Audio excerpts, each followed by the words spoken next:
We read in magazines about these great trips people do to Central America, across South America, Africa, and that's great, but why can't you do this in the United States? We did Washington last summer, and it was a fantastic project. We wanted to keep doing it in other states, and the debate was pretty short. We decided that Utah was going to be the next one because all of us have been down here hiking, backpacking, mountain biking, and riding motorcycles, and we just knew you can't beat the landscapes.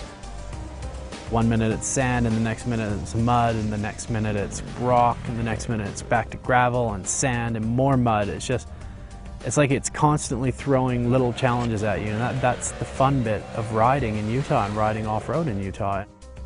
The purpose of the route is to see beautiful sights and get away from hotels and stuff and camp, wake up in the desert.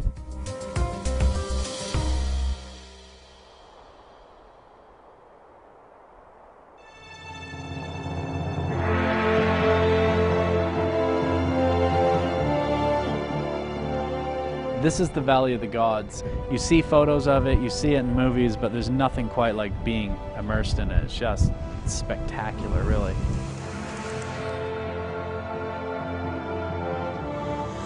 Only one of numerous breathtaking landscapes during the group's 9-day trip across the state of Utah.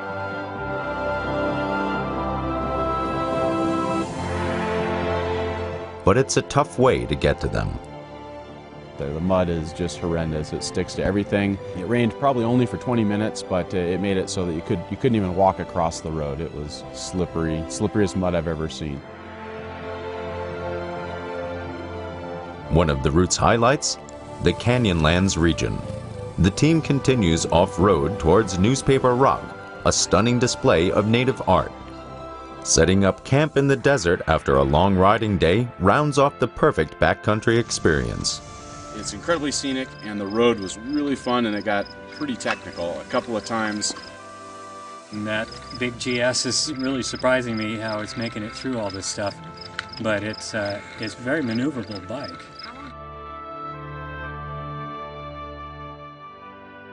The days pass quickly. Soon it's time to say goodbye to Utah's Wild West.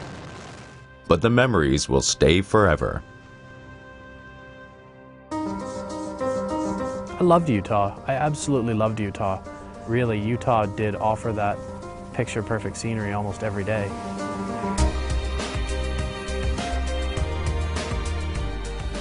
Utah is so expansive, it's so large, it's so magnificent that you want to see as much as you can, and the UT-BDR really just scratches the surface. It's just our interpretation of the way you should take south to north with as much dirt and gravel as possible. There's only one way to see something is you have to go there. And sometimes it's a non-paved road.